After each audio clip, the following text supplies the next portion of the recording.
The construction of Hadrian's Wall in the 2nd century AD has left us with the first records of the practice of medicine in Northumbria. The Roman army had a highly sophisticated system of medical care, which included staff doctors and valetudinaria, hospitals in other words, which were built on the wall at Housesteads near Haydon Bridge and at Segedunum, the Roman fort at Wall's End. Each Roman legion had its own medical staff,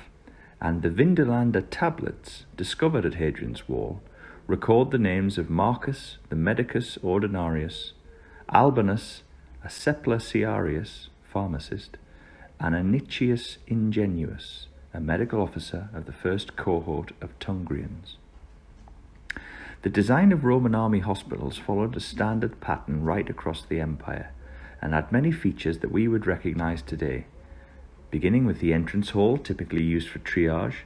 as well as wards, dispensaries, kitchens, staff quarters, and washing and latrine facilities.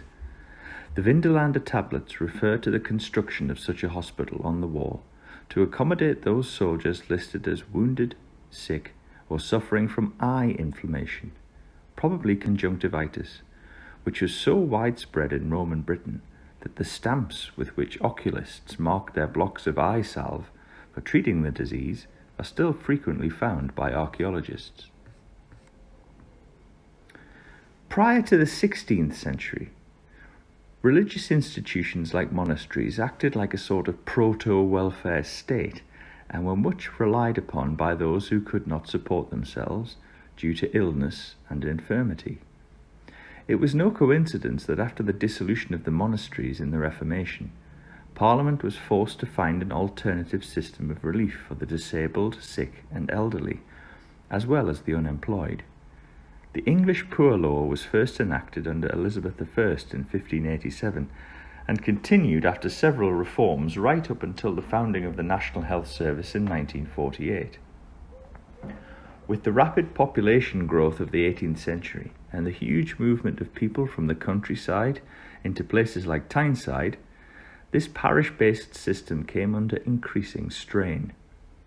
In 1834, the Poor Law Amendment Act was passed, which required that all poor relief should be provided in so-called workhouses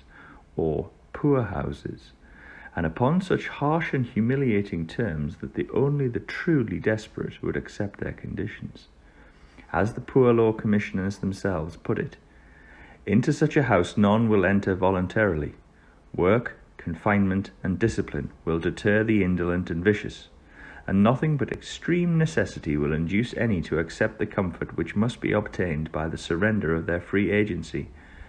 and the sacrifice of their accustomed habits and gratifications."